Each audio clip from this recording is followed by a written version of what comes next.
안녕하세요. 이 시간에는 매물 분석에 대해서 한번 이야기를 해볼까 합니다. 우선은 상권과 입지를 분석을 하는 건데, 저희가 완전히 상권 분석 전문가는 아니기 때문에 중개를 하는 데 있어서는 기본적인 사항만 알고 있으면 되고, 또 고객 입장에서 한번 생각해보는 상권과 입지 분석이 되면 좋을 것 같습니다. 점포들이 밀집되어 있는 지역을 보통 상권이 형성되어 있다라고 이야기를 하는데, 단순히 점포만 이야기하는 게 아니고 점포 주변에 있는 배후 세력, 즉 아파트 단지가 있다거나 원룸촌이 있다거나 아니면 오피스, 사무실이 밀집되어 있다거나, 이제 이렇게 점포와 배후 세력과를 연결해서 한번 이렇게 생각을 해보면 좋을 것 같습니다. 그리고 이 상권이 주로 소비층들이 어디서 오는지, 이 부분이 가장 중요합니다. 그래서 그런 부분들을 잘 생각을 해보셔야 되고, 또 주변이 주택가로 형성되어 있으면 우리가 주택가 상권이라고도 이야기도 하고, 아니면 주로 먹거리들이 많이 밀집되어 있다 그러면 먹자 상권, 아니면 오피스 사무실이 많이 밀집되어 있는 지역이다, 그런 지역은 오피스 상권, 이렇게 그 상권의 특색에 맞게끔 이렇게 이름을 부르기도 합니다. 그래서 상권을 분석할 때는 기본적으로 점포들이 어떻게 구성되어 있는지를 잘 파악을 해보시면 되는데, 보통 업종들은 크게 세 가지로 구분이 됩니다. 판매업종, 요식업, 먹거리, 요식업종, 그 다음에 서비스 업종, 이렇게 나눠지겠죠. 말 그대로 판매업종들은 뭔가 물건을 판매가 이루어지는 그런 업이고, 그런 업종들은 안경점, 통신업종, 그 다음에 의류점들 등등 여러 가지가 있을 수 있습니다. 그 다음에 서비스 업종은 부동산업도 서비스업이죠. 그 다음에 학원, 의원, 마사지샵 등등의 뭔가 기술 서비스라든가 아니면은 어떤 서비스를 제공을 통해서 고객의 만족을 이뤄내는, 대부분 이런 것들이 서비스 업종에 속하고, 그 다음에 지금 판매업종, 서비스 업종, 나머지 요식업종은 일반적인 식당들, 먹거리를 다루고 있는 업종을 보면 되겠습니다. 그래서 보통 이 세 가지 업종들이 이렇게 한 업종으로 편중되어 있지 않고 골고루 있는 상권이 잘 형성되어 있다라고 보통 이야기를 합니다. 그래서 도보로 걸어 다니다 보면 유동인구가 가장 많은 곳, 이런 쪽에 보면 1층 점포들을 자세히 살펴보면 대부분 판매업종들로 구성이 되어 있는 것을 볼 수 있습니다. 이건 왜냐하면 유동인구가 많아야만이 점포에 방문해서 물건을 구매가 이루어질 수 있다라는 그렇기 때문에 유동인구가 많은 곳에서 판매업종이 있는 거고, 또 판매업종이 있는 곳은 대부분 토지 가격이 세겠죠. 그러다 보니까 월차임이 비싸고, 장사를 하는 사장님 입장에서는 대형 평수를 가져가기가 좀 어렵다고 보겠습니다. 그래서 소형 평수, 15평, 20평 이내로 점포들이 많이 구성되어 있는 것을 볼 수 있습니다. 물론 큰 대리점 같은 경우에는 또 이제 넓은 평수를 사용합니다. 그 다음에 그 1층 점포에서 2층 이상으로 쭉 이렇게 보시면 대부분 서비스 업종들이 같이 형성이 되는 걸 알 수 있습니다. 예를 들어 주변에 아파트 단지가 많은 곳 같으면은 2층에는 학원이라든가 의원이라든가 이런 것들이 좀 형성이 되어 있고, 또 때로는 사무실이 밀집되어 있는 그런 상권에서는 이제 사무실로 형성이 되는 경우도 있을 수 있겠습니다. 그 다음에 보통 메인 대로변 뒷블럭을 보시면 주로 이제 먹거리들이 형성이 되어 있는 곳을 많이 볼 수가 있습니다. 왜냐하면 먹거리 상권에서는 점포들의 평수가 작아서는 안 되겠죠. 최소 30평 이상은 넘어가줘야 고객들이 와서 그 점심이나 저녁 시간대에 고객들이 뭔가 음식을 먹을 수 있는 그런 정도의 평수가 좀 굉장히 중요하다고 보겠습니다. 그러다 보니까 메인 대로변으로 나와서는 월차임 부담이 너무 세고, 그래서 뒷블럭에서 형성이 되는 경우가 많이 있다고 보겠습니다. 기본적으로 이렇게 도보로 걸어 다니시면 보면 상권의 특징을 금방 이렇게 살펴볼 수가 있고, 입지라는 것은 해당 점포가 있거나 건물이 있는 위치를 이야기하겠습니다. 그래서 입지에서는 중요한 게 접근성이 매우 중요하다고 보겠습니다.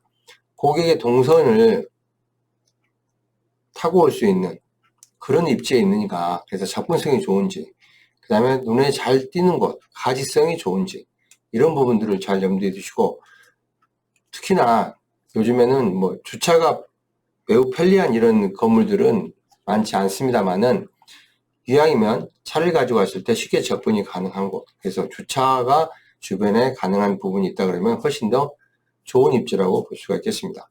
흔히들 코너변이 좋다고 이야기하는 게 대부분 코너에 있는 점포들은 이런 입지성, 접근성, 가시성, 전체적으로 봤을 때 이런 부분이 매우 좋다.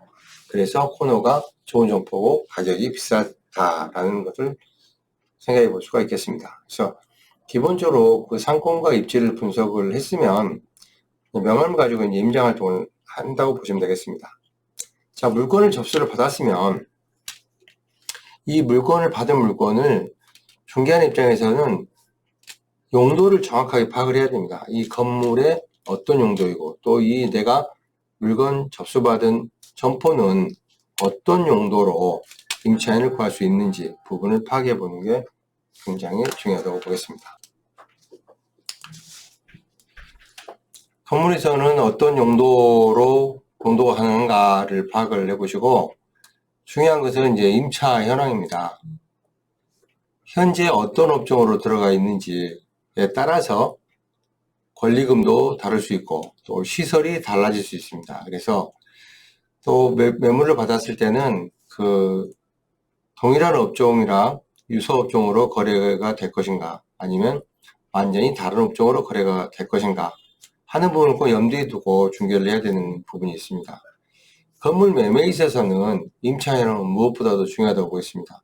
건물 매물을 받았을 때는 임차 현황을 정확하게 파악하는 게 매우 중요하고, 또 임차 기간도 파악하는 게 매우 중요하다고 보겠습니다. 그래서 적정한 임대가를 받고 있는지, 아니면 향후에 임차료를 올릴 수도 있는 것인지, 이런 여부까지도 좀 파악을 해보시면 좋을 것 같고, 건물과 관련해서는 위반 건축물이 있는지 여부가 매우 중요하다고 보겠습니다.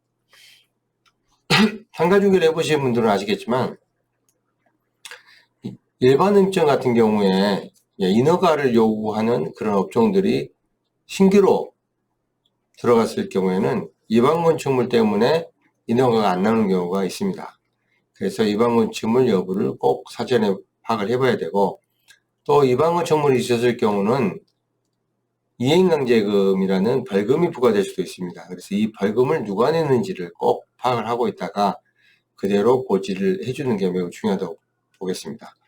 그 다음에 점포에 관련된 시설을 파악해 보는 것도 중요하고, 건물 매매에 있어서도 시설의 상태, 현황들, 이런 것들을 꼼꼼히 파악해 보는 게 매물 분석에서는 매우 중요하다고 보겠습니다. 다음으로는 임대인 경우에는 임대가 분석이 매우 중요하죠. 앞서서 이야기한 것처럼 임차인들이 현재 보증금 월차임을 어떻게 내고 있는지, 이 보증금 월차임이 주변 시세와 맞는지, 아니면 좀 저렴하게 주고 있는지, 아니면 높은 가격으로 임대가 형성이 되고 있는지, 이런 부분을 파악해서 중개하는 입장에서는 항상 평당 임대가를 파악해 보는 것, 그리고 그 다음에 주변 임대가와 비교를 꼭 하셔가지고 고객을 안내할 때 이런 어떤 보증금과 월차임의 장점이 될 수 있는 부분들을 설명을 할 수 있으면 좋겠습니다. 그 다음으로는 권리금인데, 이 권리금이라는 것은 현재 영업을 하고 있는 사장님이 권리금을 요구했을 때 이제 그 점포를 매수하는 사람과의 관계 속에서 이제 권리금이 나오겠죠. 그래서 항상 권리금은 파는 사장님, 매도자 입장에서의 권리금과, 즉 받고자 하는 희망 권리금과 권리금을 주고 들어가는 매수자 입장에서의 권리금은 항상 차이가 나게 마련입니다. 왜냐하면 들어가시는 사장님 입장에서는 시설을 고치거나 일부 비품을 바꾸거나 아니면 자기가 생각하는 어떤 영업 업종에 관련된 시설로 인테리어를 바꾸는 경우가 대부분이기 때문에 과도한 권리금을 주고 들어가는 게 굉장히 어려움이 있다고 생각을 하는 겁니다. 그래서 적정 권리금을 파악을 해보는 게 중요한데, 이 함정인 권리금을 파악한다는 것은 중개 경험이 좀 많다 보면 자연스럽게 비교가 가능해집니다. 업종별로, 시세별로, 또 입지별로 이렇게 되는데, 처음 중개를 하신 분들한테는 이 권리금을 파악하는 게 조금 난해할 수가 있다고 보겠습니다.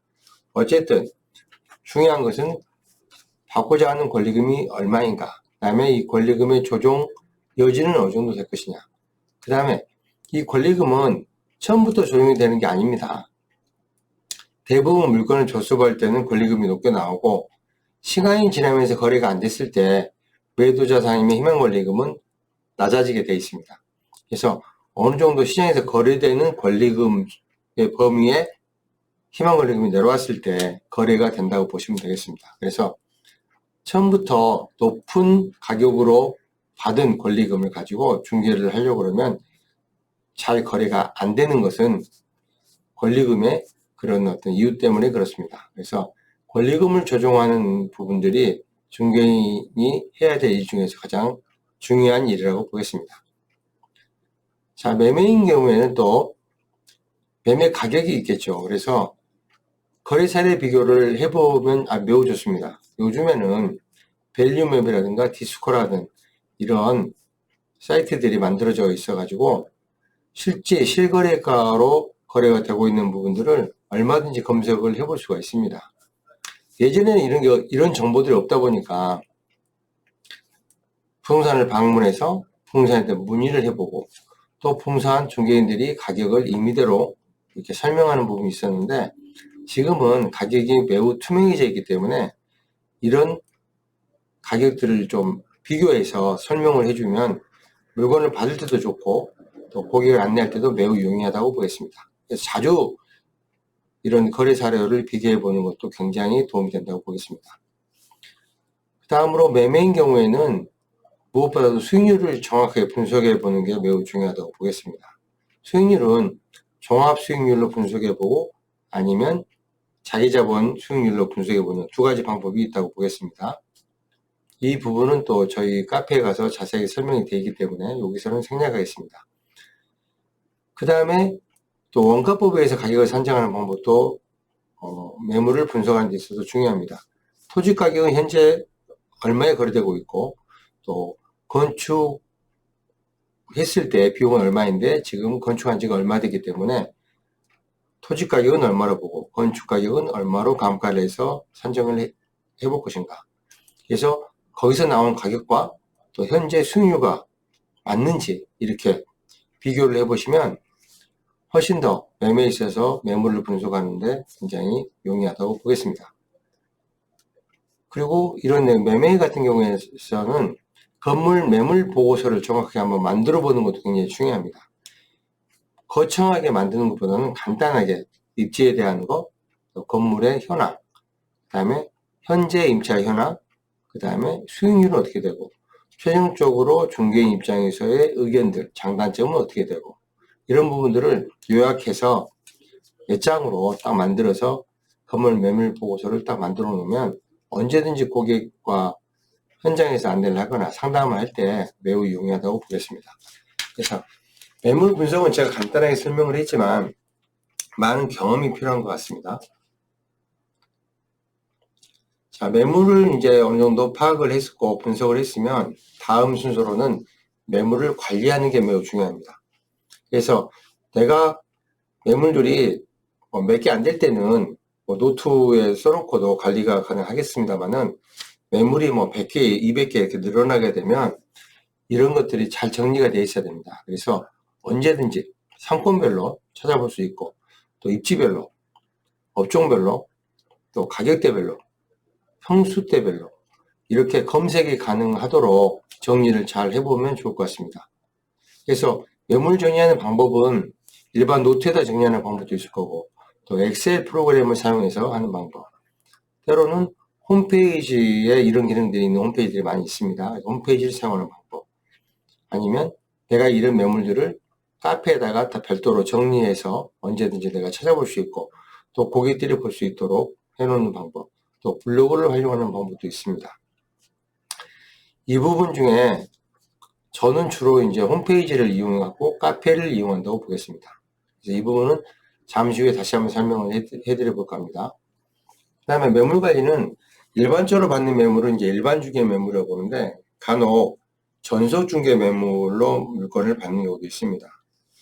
말 그대로 나에게만 맡겨주는 매물, 그래서 내가 일정 기간 동안에 내가 전속으로 맡아서 이 매물을 처리를 해주는 이제 그런 매물들인데, 전속 중개는 내가 가지고만 있어도 될 일은 아니고 보다 빠르게 매물을 처리할 수 있는, 이제 그러기 위해서 전속을 받는 겁니다. 그래서 다른 타부동산과도 공동중개가 가능하고, 또 전속중개의 장점은 주소가 노출될 수가 있기 때문에 얼마든지 공동중개를 통해서 또 매물을 광고를 했을 때도 고객을 꼭 대면하지 않는 상태에서도 매물을 정확하게 고지해 줄 수 있는 그런 장점이 있다고 보겠습니다.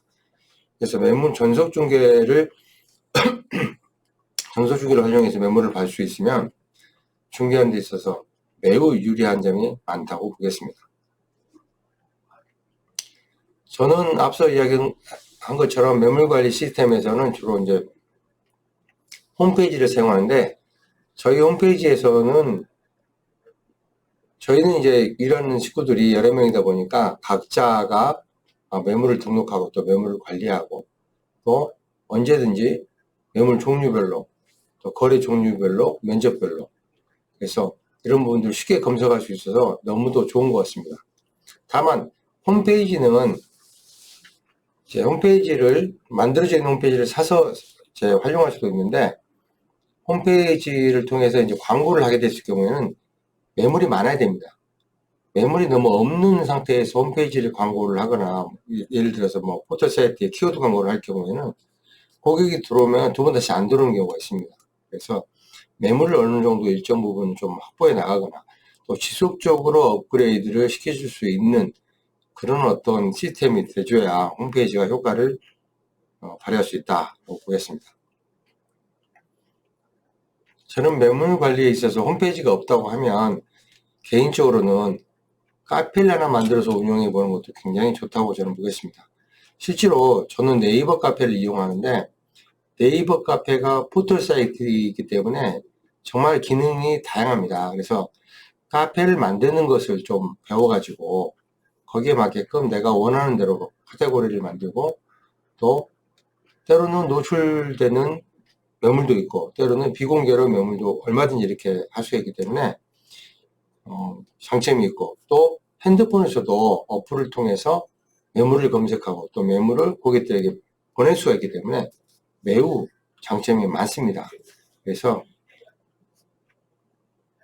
네이버 카페를 잘 활용을 해서 기본적으로 네이버 카페를 만들어 놓고 활용하는 방법을 배우면 그렇게 어렵진 않기 때문에 굉장히 효과적이다 라고 저는 개인적으로는 권장을 해드리고 있습니다.